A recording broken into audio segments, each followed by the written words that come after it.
I'm Jess. I'm making this video for people who are considering going to Sungkyunkwan University for an exchange or those who are already accepted. When I was going to SKKU, I only found one YouTuber, David, really informative, and he even answered some of my own personal questions before I went out there, which was really nice. But I think he's the only person that makes YouTube videos about SKKU. Since I've been there a bit more recently, I could hopefully try and contribute as well. So while the easiest way to go to SKKU for an exchange term is if your home university is partnered with Sungkyunkwan, that is not the only way. My roommate Chloe, actually her university back home is not partnered with SKKU, but she was still able to come. It's gonna be a bit more work since you don't have an exchange coordinator or like a middle person to help you out, but she was able to get it done, and so can you. You technically come as a visiting student instead of an exchange student. So on the website, if your home university is not partnered, you can look at the visiting student section to help you out. I really want to talk about timeline because that was probably the biggest stressor for me. Was I supposed to send this in already? Was I supposed to receive this email? Is this the deadline? To give a rough estimate, I went for the spring term, so these apply for the spring dates, but if you're going for the fall, you can just subtract the months for how long ahead of time things happen. I got an email from Sungkyunkwan mid-October about application period opening up. That's when I actually applied through the university and sent them all my stuff. And then they also send you in that first email the dates for when you can expect other things to happen. After you apply, you wait a while for the acceptance packages. They say that they should be out by the end of the year. My acceptance package had been sent December 27th. After that, yay, you're in, you're good to go. The next thing is dorms. So you have the option to apply for the dorm. They send that email out at the start of January. I got my dorm placement near the end of January, and you find out which house you're in because SKKU has a few different dormitories. I got placed into M House. After dorms, the next big thing that they email you about is class registration. Class registration started for me, I think February 13th, but they give you an email with the specific date. My biggest advice there is just to be ready to go right when it turns like the time that you're supposed to apply, because the classes fill out really fast. They send you out catalogs beforehand so you can check to see what they're offering and you can choose your courses ahead of time. They do send out multiple versions of the catalog. I'm not sure how much changes are made in between, but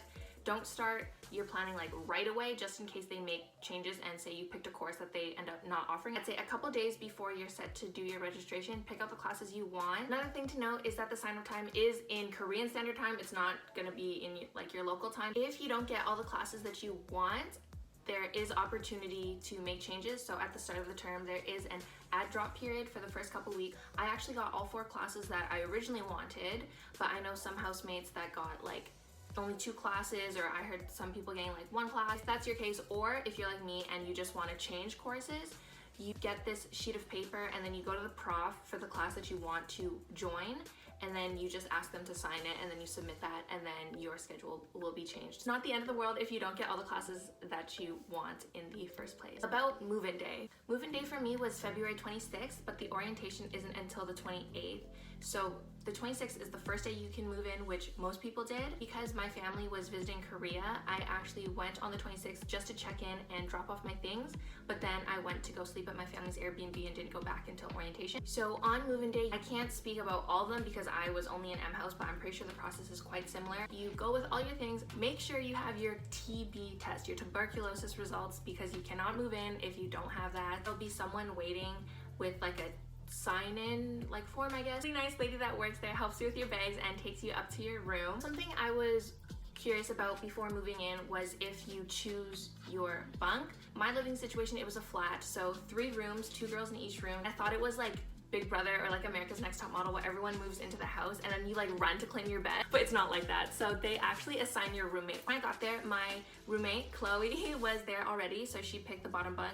I personally didn't mind being on top at all because I didn't care too much. I like didn't rush over there. I went in the afternoon. If you have a preference for top or bottom, I would say in the morning if you want to like claim your spot. About orientation, or assigned into a group, I think there's upwards of like 20. I was in group 16, and really luckily I was with one of my housemates, Laura. When you go into the building where the orientation is held, there's a bunch of tables, and then I think it's sorted by last name. You go up, tell them your name, and then they'll give you a lanyard with like a name card. You can go into the lecture theater based on your group number. They tell you where to sit, and then they give you a presentation about a bit of school history, some of the rules, what you can expect. I think part of the orientation usually is supposed to be a tour, but we didn't have one. I'm not sure if it's because of construction or something, but so we just went on to the next step after the presentation, which was dinner. Again, you stay with your groups. You're with your group like the entire time. You get assigned to different rooms or like buildings in the school. You go and eat. After dinner, you can go home if you want, like if you're tired or something, or there's an optional after party. You get assigned to a bar, and then you go and a bunch of the Korean buddies go as well. The next thing I'll touch on is courses, IEC versus regular classes. IEC classes only have exchange students in them, so SKKU designs these classes specifically for those that are on exchange, and a lot of them deal with Korean culture and history. So the three I took were understanding Asian culture, basic Korean language, and economic and political development in Korea. IEC classes are quite easy, and I think it's because the profs know that we're on exchange and want to have fun and not be too stressed out with school, so I feel like they take it quite chill. I didn't have a lot of work in any of them, which was nice. Classes that are non-IEC or like regular classes are with Korean students, but they're all taught in English. Mine had, I think there were 4 exchange students in there. My non-IEC class by far was the one with the most work, but I quite enjoyed it. The prof was really good. I would recommend taking a mix of both. I know some people that only took IEC classes. I had a housemate that didn't take any IEC classes this term. If you have a mix of both, then you can meet exchange students and local students. Next, I want to touch on basic versus intensive Korean. SKKU does offer language classes for exchange students, which I highly recommend taking. I actually originally wasn't registered to take a Korean language class, but during the ad drop period, I picked one up because I thought it would be really important to learn a bit while I was out there. Basic is 3 hours a week and intensive is 6 hours a week, I believe. I can mainly speak on basic because that's what I took, but 3 of my housemates took intensive, so based on what I heard from them, there is a significant jump between the two. So I had like this thin workbook while my intensive housemates had like a proper like textbook. Of course, they covered more content than we did, so like more tenses. It sounds like their final examination was a lot harder than our final examination. They all did really well and it seemed manageable for them. So it's up to you really. If you want something that's super chill, basic is the way to go. Another thing that I was wondering about before I went to SKKU was, is there a buddy program? I was really hoping there'd be a buddy program, and there is. You get assigned a buddy. So my buddy emailed me about a week before I moved in. Her name was Sayong. She was super sweet and really nice. I know sometimes people see their buddies a lot, sometimes people like never see them. It really is hit or miss. Some of the buddies can be really busy. I believe Sayong was taking like 7 courses, meanwhile I was only taking like 4. She still made time to see me, which was nice, but they are busy. I met with her for a few meals and she did meet all of my housemates. And the last thing I want to touch on is why SKKU specifically, if you're considering it, why I liked SKKU so much.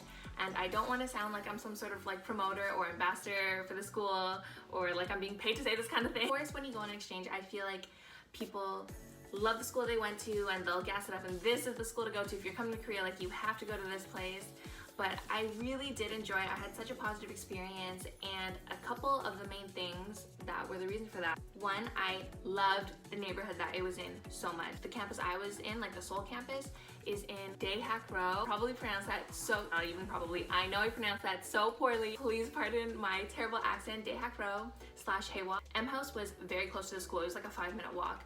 So I was luckily able to walk to school every day. But even if I didn't live in the area, I would have probably ended up spending a lot of time around the university. Tons of restaurants, there was tons of noribang, lots of really nice cafes to study at. The other really positive factor I would say is the course selection. A difficulty about going on exchange can be getting the courses to transfer back, but SKKU offers so many different courses in different disciplines. All of my housemates were from different majors, like econ, political studies, graphic design, music management, classes for everybody. Especially if you have electives to fill when you're on exchange. There's theater classes, there's a fashion design class that I was registered for. There's nothing like that at my home university. That's all I have to say about my time at SKKU. Hopefully this video was helpful. Thank you so much for watching. If you have any other questions, you can leave them below.